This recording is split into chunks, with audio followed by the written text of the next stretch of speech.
నమస్తే welcome to our channel నేను మిషాల్ని ఈ రోజు రాష్ట్రం అభివృద్ధి చెందుతుంది ప్రజలకు అందరికీ తెలిసిందే అయితే ఈ రోజు మంత్రి నారా లోకేష్ గారు అయితే ఈ రోజు అనంతపురం జిల్లాలో ఆర్డిడి సంస్థను ఎన్నో వేల నుంచి తీసుకొస్తున్న సంస్థ అది అయితే ఇది అనంతపురం జిల్లాలో ఊరట లభించింది అయితే ఏ విధంగా ఇంకా ముందుకు వెళ్ళబోతున్నారు ఇలాంటి అంశాలను చర్చించే ముందు స్టూడియోలో ఉన్నారు అనలిస్ట్ షణ్ముఖ్ గారు ఉన్నారు వారిని అడిగి విషయాలను తెలుసుకునే ప్రయత్నం చేద్దాం నమస్కారం షణ్ముఖ్ గారు నమస్కారం అండి. ఇది ఆర్డిడి అనేది ఎన్నో ఏళ్ల నుంచి తరబడి వస్తున్న సంస్థ ఇది అయితే ఈ రోజు అనంతపురం జిల్లాలో కూడా ఊరట లభించింది ఇది ఏ విధంగా ఇంకా ముందుకు వెళ్ళబోతున్నట్టు ఏం చెప్తారు మాది కూడా ఉమ్మడి అనంతపురం జిల్లానే అండి. అయితే మా జిల్లాలో సత్యసాయి బాబా గారు ఏ విధంగా అయితే సేవలు అందించారో అదే తరహాలో రూరల్ డెవలప్మెంట్ ట్రస్ట్ అనే పేరుతో ఎక్కడో స్పెయిన్ దేశం నుంచి వచ్చి 1969 సంవత్సరంలోనే అనంతపూర్ జిల్లా దేశంలోనే అతి కరువు ప్రాంతం అంటే అతి తక్కువ వర్షపాతం రాజస్థాన్ తర్వాత రెండో ప్రాంతం అనంతపూర్ జిల్లా. అలాంటి జిల్లాకి ఇక్కడికి వచ్చి సేవలు మొదలు పెట్టడం జరిగింది. మరి ఆర్డిటి సంస్థ ఆర్డిటి ట్రస్ట్ ద్వారా ఏ విధమైనటువంటి సేవలు అందించారనే విషయము రాష్ట్ర ప్రజలందరికీ తెలియాల్సినటువంటి అవసరం ఎంతైనా ఉంది. ఎందుకంటే మా కుటుంబంలో కూడా మా తల్లిదండ్రులకి ఇద్దరికీ ఆ ఆర్డిటి హాస్పిటల్లో కూడా ఆపరేషన్స్ అవ్వడం జరిగింది. సో ఆ ట్రస్ట్ ద్వారా లబ్ధి పొందినటువంటి కుటుంబంలో కూడా మా కుటుంబం కూడా ఉంది కాబట్టి ఆ కృతజ్ఞతాభావం నాకు ఉండాలి కాబట్టి ఈరోజు ఆర్డిటి ట్రస్ట్ ద్వారా బత్తలపల్లి మండలంలో ఉన్నటువంటి ఆసుపత్రిలో సంవత్సరానికి అంటే 15,000 మంది గర్భిణీలు అంటే అక్కడ వైద్యం చేయించుకోవడం జరుగుతుంది. అంటే 15,000 డెలివరీస్ జరుగుతాయి. మరి ఇన్ పేషెంట్స్ ఎంతమంది ఉన్నారు, అవుట్ పేషెంట్స్ ఎంతమంది ఉన్నారు అంటే ఒక బత్తలపల్లి మండలంలో ఉన్నటువంటి హాస్పిటల్ కాదు, వివిధ ప్రాంతాల్లో రాయలసీమలో 4 జిల్లాల్లో చాలా చోట్ల ఉన్నాయి ఈ సంస్థకు సంబంధించి ఈ ట్రస్ట్కి సంబంధించి. అయితే సంవత్సరానికి దాదాపు 80 కోట్ల రూపాయలు ఖర్చు పెడతారండి ఈ కేవలం ఆర్డిటి ట్రస్ట్ ద్వారా. దీంట్లో విద్య, వైద్యం, డిజాస్టర్ మేనేజ్మెంటు, స్పోర్ట్సు ఇలా ఎన్నో వింగులు ఉన్నాయి. అందులకంటే పాఠశాల కంటే ఈ అందులకు సంబంధించినటువంటి వాళ్ళ పాఠశాలలు కానీ మరి ఈ ఎస్సీ ఎస్టీ అంటే బడుగు బలహీన వర్గాల వారికి ఆయా ఊర్లలో ఏకంగా ఇల్లు కట్టించడం జరిగింది. అంటే కొన్ని వేల ఇల్లు కట్టించారు ఒక ఆర్డిటి ట్రస్ట్ ద్వారానే. ఇది నేను ప్రత్యక్షంగా కళ్ళతో చూసినని మాత్రమే చెప్తున్నానండి, ఏదో వాళ్ళు వీళ్ళు చెప్పినవి కాదు.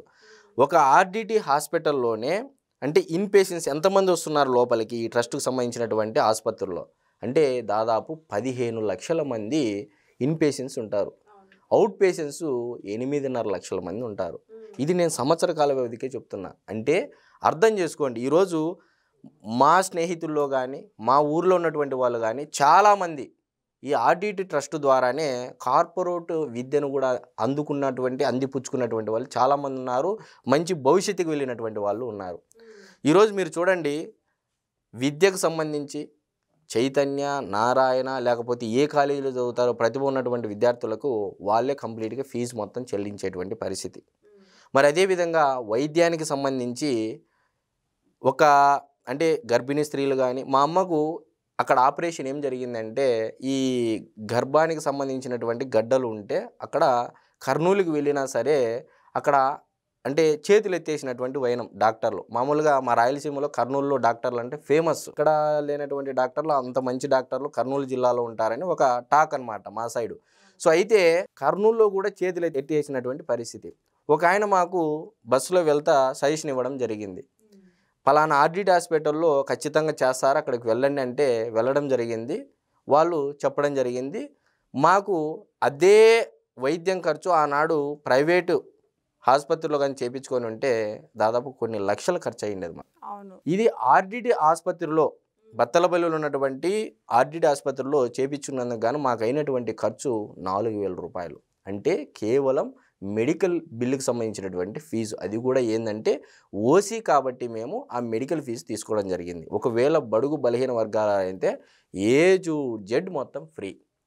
సో మరలా మా తండ్రి గారికి కూడా అక్కడ ఒక ఆపరేషన్ చేయించడం జరిగింది. అంటే ఈరోజు మా తల్లిదండ్రులు ఇద్దరు ఆ ఆసుపత్రి ద్వారా లబ్ధి పొందినారు కాబట్టే ఈరోజు నేను మాట్లాడాల్సినటువంటి అవసరం ఎంతైనా ఉంది.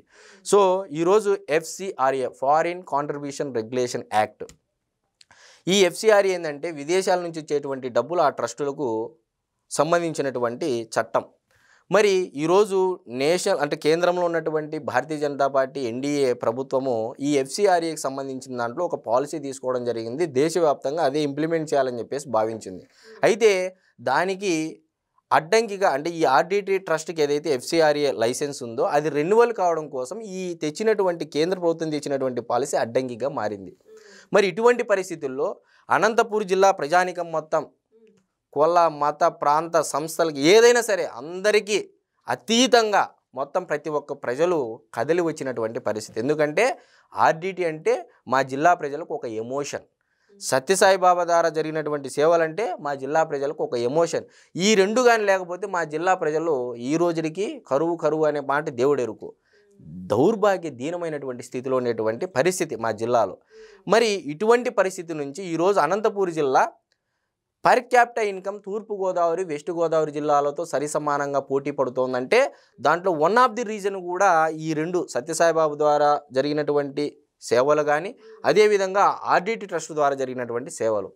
మరి ఇంత సేవలు ఇచ్చినటువంటి ఈ సంస్థలకు ఆపద కలిగినప్పుడు అన్నిటిని పక్క పెట్టేసి కేవలం మాకు లైసెన్స్ రెన్యువల్ చేయాలని ఒకే ఒక సదుద్దేశంతో జిల్లా ప్రజానికము ప్రజాప్రతినిధులు మరి ఎక్కడ దీనికి పరిష్కారం దొరికింది. ఇన్ని విషయాలు నేను ఎందుకు చెప్తున్నానంటే నారా లోకేష్ గారు ఇది కేంద్ర హోంశాఖ మంత్రులైనటువంటి అమిత్ షా గారి చేతిలో ఈ పాలసీకి సంబంధించినటువంటి పవర్స్ ఉంటాయి. మరి ఈరోజు నారా లోకేష్ గారు ప్రత్యేకంగా చొరవ తీసుకొని నిన్న కూడా ఆయన కళ్యాణ్ దుర్గం నియోజకవర్గంలో ఉత్తమ కార్యకర్తలతో మాట్లాడుతూ అనంతపూర్ అంటే తెలుగుదేశం పార్టీ అంటే అనంతపూర్ అని చెప్పేసి అనడం జరిగింది. అంటే రాయలసీమలో ఉన్నటువంటి 4 జిల్లాల్లో ఉమ్మడి అనంతపూర్ జిల్లా తెలుగుదేశం పార్టీకి ఒక కంచుకోట అది.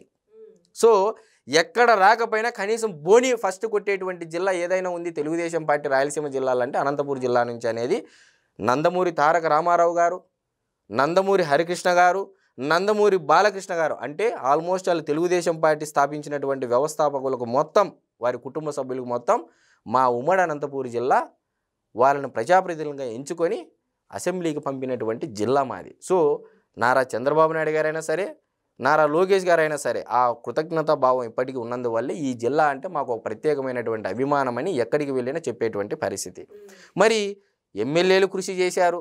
పరిటాల శ్రీరామ్ గారు, పరిటాల సునీతమ్మ గారు, అమ్మినేని సురేంద్రబాబు గారు, ఎంఎస్ రాజు గారు, దగ్గుపాటి వెంకటేశ్వర ప్రసాద్ గారు, మరి ఆల్మోస్ట్ అనంతపూర్ జిల్లాలో ఉన్నటువంటి ఎమ్మెల్యేలు సైతం మొత్తం వెళ్ళి ఢిల్లీకి కూడా వెళ్ళడం జరిగింది.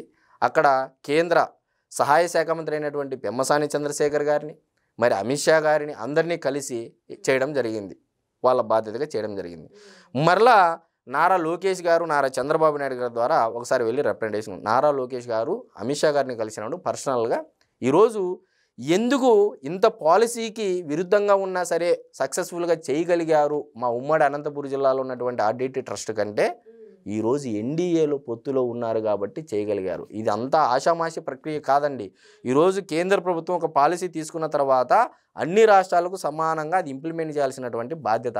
అటువంటి పరిస్థితుల్లో కూడా ఒకవేళ అది వేరే ప్రభుత్వం కానీ పొత్తులో లేకపోయినా కానీ ఉండి ఉంటే ఇది చాలా క్లిష్టతరమైనటువంటి పరిస్థితి, పక్క దేశాలకు వెళ్ళేటువంటి పరిస్థితి నెలకొంది.